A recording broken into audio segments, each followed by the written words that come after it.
అందరికీ నమస్తే, welcome to tea మాధ్యం. నేను మీ వెంకటేష్ తనాలి.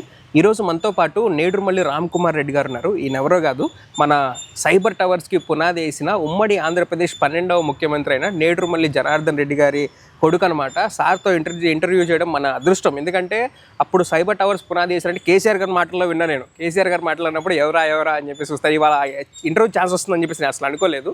సార్ టైం కేటాయించి మనకి ఇంటర్వ్యూ ఇస్తున్నందుకు నేను చాలా ఆనందంగా ఉంది మనకి. అండ్ నెక్స్ట్ ఇంకోటి ఏంటంటే, సార్ వెంకటగిరి ఇన్ఛార్జ్ అనమాట వైఎస్ఆర్సీపీ పార్టీకి ఇప్పుడు.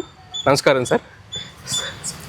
ఒక కేసీఆర్ గారే కాదండి, రేవంత్ రెడ్డి గారు కూడా గుర్తించి నేదురుమల్లి జనార్దన్ రెడ్డి పునాది మొదటి అంకురార్పణ చేసింది, మొదలుపెట్టింది ఈ సైబర్ టవర్స్కి అనేది గుర్తించారు. ఒక చంద్రబాబు నాయుడు గారే నేనే చేశానని చెప్పుకుంటారు, కానీ కేసీఆర్ గారైనా రేవంత్ రెడ్డి అయినా అసలు చేసింది జనార్దన్ రెడ్డి గారు, నేదురుమల్లి జనార్దన్ రెడ్డి గారే అనేది గుర్తింపు ఉంది, చేశారు, ప్రజలు కూడా చెప్పారు. Yes sir. సార్, ఈ నెల్లూరు జిల్లాలో ఇప్పుడు హాట్ టాపిక్ ఏంటి అంటే, మన కాకాని గోవర్ధన్ రెడ్డి గారిది అరెస్ట్ టాపిక్ ఉంది. అసలు ఏంటి ఈ కేసు, ఏంటి, ఆయన ఎందుకు అరెస్ట్ చేయాల్సి వచ్చింది?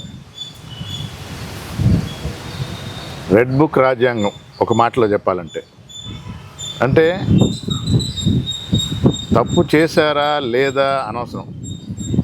వైఎస్ఆర్ కాంగ్రెస్ పార్టీలో ఉన్న సీనియర్ నాయకులు, జగన్మోహన్ రెడ్డికి ఆప్తులుగా ఉన్నవాళ్ళు, ఆ సమయంలో గవర్నమెంట్లో సీనియర్ పొజిషన్లో ఉన్న వాళ్ళని ఏ విధంగా ఇబ్బంది పెట్టాలి, తప్పుడు కేసులు పెట్టి జైల్లో పెట్టి, అంటే ఒక రకంగా పార్టీని నిర్వీర్యం చేద్దాము, కోలుకోలేని పరిస్థితిలో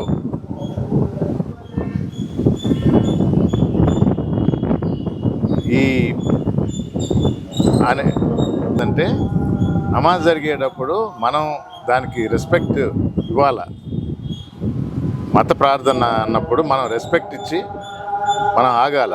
అది అయిపోయిన తర్వాత అప్పుడు మొదలు పెడదాం. Thank you. అలాగే చేద్దాం సార్. మీరు అడిగిన ప్రశ్నకి జవాబు ఒకటే, రెడ్ బుక్ రాజ్యాంగం. లేని కేసులు పెట్టడం, ముఖ్య నేతల మీద, వైఎస్ఆర్ కాంగ్రెస్ పార్టీ ముఖ్య నేతల మీద లేని కేసులు పెట్టి, ఇబ్బందులు పెట్టి, వీలైతే జైలు పాలు చేసి ఫైనల్గా ఏం తేలదు, ఏ కేసు నిలవదు. కానీ ఒక వాతావరణాన్ని సృష్టించి వీక్ చేసేస్తున్నాము, వైఎస్ఆర్ కాంగ్రెస్ పార్టీ ఇంకా ఉండదు, నామరూపాలు లేకుండా చేస్తాము అనే ఒక దుర్బుద్ధి, దురాలోచనతో చేస్తున్న ప్రక్రియ ఇది. రుస్తుం మైన్ గురించి మాట్లాడతారు. సర్వేపల్లి మండలం, సర్వేపల్లి కాన్స్టిట్యున్సీలో ఉంది. దానికి ఎమ్మెల్యేగా గోవర్ధన్ రెడ్డి గారు ఉన్నారు, మంత్రిగా కూడా ఉన్నారు. ఆ టైంలో అక్కడ ఇల్లీగల్ మైనింగ్ జరిగింది అన్నారు. ఎమ్మెల్యే అయినంత మాత్రాన కాన్స్టిట్యున్సీలో జరిగిన ప్రతి విషయానికి బాధ్యుడు ఆయన అవుతాడా? కాదు.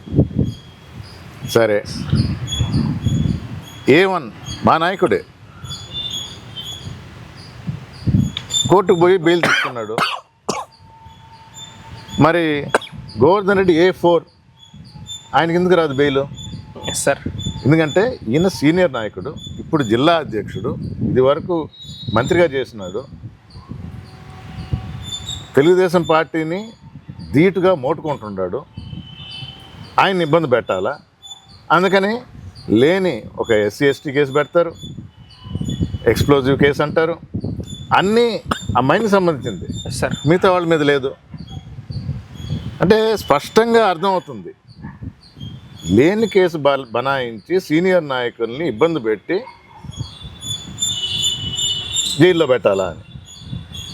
ప్రతి పౌరుడికి రాజ్యాంగం ప్రకారం వారికి హక్కు ఉంది. తప్పుడు కేసు పెట్టినా కోర్టుకు పోయేసి బెయిల్ తెచ్చుకునే అవకాశం ఉంది. ఆ క్రమంలో ఒక కోర్టు నుంచి 2 కోర్టులు పోయినప్పుడు కొంచెం దూరంగా ఉండాల్సి వచ్చింది. ఎందుకంటే ఇబ్బంది పెడతారు అని తెలిసినప్పుడు ఆ హక్కుని వినియోగించుకోవడానికి కొంచెం దూరంగా ఉండాల్సి వచ్చింది. ఇప్పుడు మీ ద్వారా అడుగుతుందా, A5 ఉండడు, తెలుగుదేశం నాయకుడు, తెలుగుదేశం మరి తెలిసి పెట్టారో తెలియక పెట్టారో, తెలుగుదేశం నాయకుడు దర్జాగా తిరుగుతూ ఉన్నాడు. మరి ఆయన ఎందుకు అరెస్ట్ చేయటం లేదు? అరెస్ట్ చేయటంలా. సో స్పష్టంగా అర్థమవుతుంది. ఇంకా అసలు విషయం చెప్పాలంటే ఈరోజు అంటే కూటమి ప్రభుత్వం ఏర్పడిన తర్వాత తెలుగుదేశం నాయకులు కానీ అక్రమాలకి అక్కడ అక్రమ మైనింగ్కి పాల్పడ్డారని కలెక్టర్ గారికి నివేదించాం, మీడియా ద్వారా తెలియజేశాం.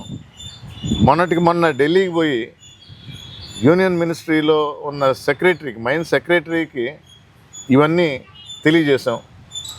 మరి ఇక్కడ వాళ్ళు దాన్ని పట్టించుకోవటం లేదే. అక్రమ మైనింగ్ ఇప్పుడు జరుగుతుంది.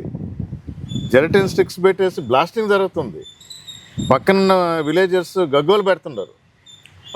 ఇవన్నీ పక్కన పెట్టి లేని కేసు బనాయించి గోవర్ధన్ గారిని అరెస్ట్ చేయటం, అది చిత్రీకరించటం, ఆ కేసు నిలవదు. 4 రోజుల్లో ఆయన బయటకు వచ్చేస్తారు. ప్రజలన్నీ చూస్తూ ఉండరు. ఈ ఒక్క గోవర్ధన్ రెడ్డే కాదు, వీరికి ఈ ప్రభుత్వానికి ఎంతమందిని వీలైతే అంతమందిని తప్పుడు కేసులు పెట్టేసి లోపల వేయాలా అనే ఒక ప్రణాళిక ప్రకారం పోతున్నారు తప్ప ఏ కేసు కూడా నిలవదు. జగన్మోహన్ రెడ్డి గారు నేతృత్వంలో మేమందరం పనిచేస్తూ ఉన్నాం.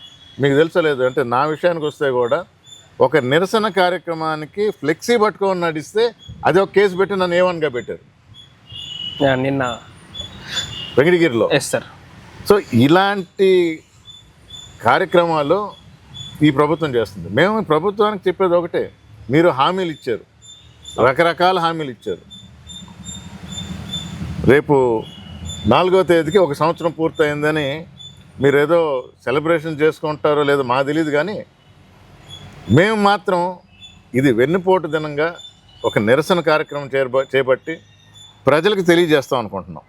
అంటే ఈ సంవత్సరం కాలంలో ఈ ప్రభుత్వం చేసిన అరాచకాలు, అక్రమాలు, ఇచ్చిన మాట ఏ విధంగా నిలబెట్టుకోలేదో, ఇచ్చిన హామీలు తుంగలో దక్కి అసలు మాకు సంబంధం లేదు అన్నట్టు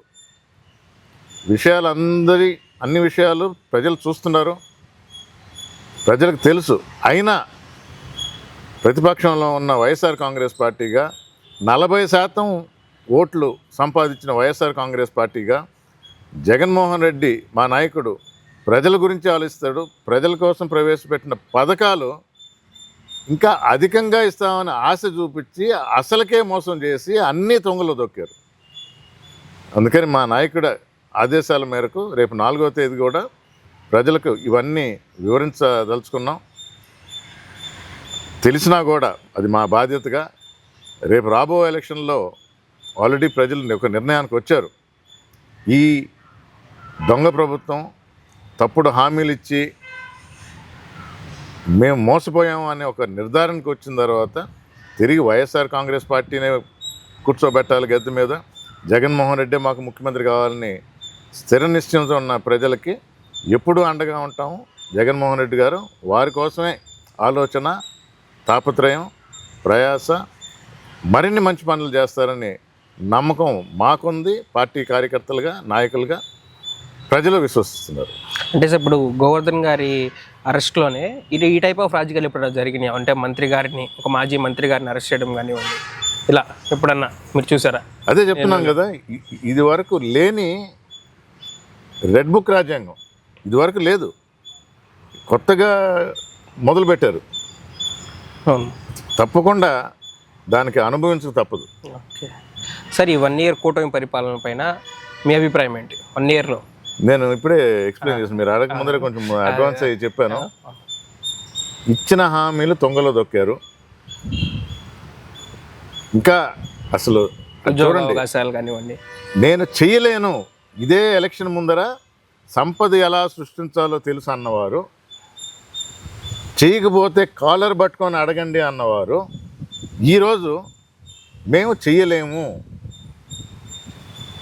మా జీడిపి గ్రోత్ పెరిగిన తర్వాత 15% అది అంటే రాదని తెలుసు. అవును, 2047 విజన్ అంటారు. అవును, అంటే 2047 దాకా నేను చేయలేను, కానీ నన్నే ఎన్నుకోండి, మా ప్రభుత్వాన్ని ఎన్నుకోండి, మేమే ఉంటాము, ఇలాంటి వెన్నుపోటుదారుల్ని పక్కన పెట్టేయాలని ప్రజలు నిర్ణయించుకున్నారు. అందుకనే 4వ తేదీ వెన్నుపోటు దినంగా నిరసన కార్యక్రమం మొదలుపెట్టి మా అధినాయకుడు జగన్మోహన్ రెడ్డి గారు చెప్పిన మాట ప్రకారం ఇచ్చిన ఆదేశాల మేరకు ప్రజలకు వివరించాలని నిర్ణయించుకున్నాం. ప్రజల్లో అంటే మీరు ప్రజల్లో రెగ్యులర్గా తిరుగుతూ ఉంటారు కాబట్టి అడుగుతున్నాను, ప్రజల్లో స్పందన ఎలా ఉంది సార్? నార్మల్గా నేను ఆటో డ్రైవర్ని ఒక ఆయన అడిగితే ఆయన ఏమన్నారంటే, సార్ ఇక్కడ 2 మర్డర్లు జరిగినాయి అంట కదా అని అడిగితే, అదేముంది నార్మలే కదా అంటున్నాడు ఆయన. నా మర్డర్లు నార్మల్ ఏంటి, రీసెంట్గానే జరిగినాయి. అంటే ఈ సంవత్సర కాలంలో నార్మల్ అయింది, ఇదివరకు లేదు. ఈ సంవత్సరం కాలంలో ఏ విధంగా ప్రభుత్వం పనిచేస్తుంది అని అంటే, ఇవి చూసి కూడా ఇంక ప్రజలు విసిగిపోయారు. ఇది నార్మలే కదా అనే పరిస్థితికి వచ్చింది ఒక సంవత్సరంలో. ఆ విధంగా చాలా తప్పుదారిలో నడుస్తుంది ఈ ప్రభుత్వం. ఈ సంక్షేమ పథకాలు అనే దాన్ని పక్కన పడేశారు. ఇది అవసరాలు, ప్రజల అవసరాలు గుర్తించి జగన్మోహన్ పెట్టిన పథకాలు ఇవి, అన్నీ పక్కన పడేశారు. ప్రజలు చూస్తారు కాబట్టి చూస్తున్నారు, తప్పకుండా తగిన గుణపాఠం కూడా చెప్తారు. Okay, thank you sir, thank you, చాలా మంచి ఇంటర్వ్యూ ఇచ్చారు. ఓకే, చూసారు కదండి, ఇలాంటి ఇంటర్వ్యూలు, ఇలాంటి లీడర్స్తో మంచి ఇంటర్వ్యూలు, మంచి సబ్జెక్ట్ తీసుకొస్తాం. ఎలివేషన్లు ఉండవు మన దగ్గర, ఏదైనా సరే వార్త మాత్రమే మేము అందిస్తాము, నిర్ణయం మాత్రం మీదే ఫైనల్గా. అది ఇట్లు టీ మాధ్యం. Thank you for watching.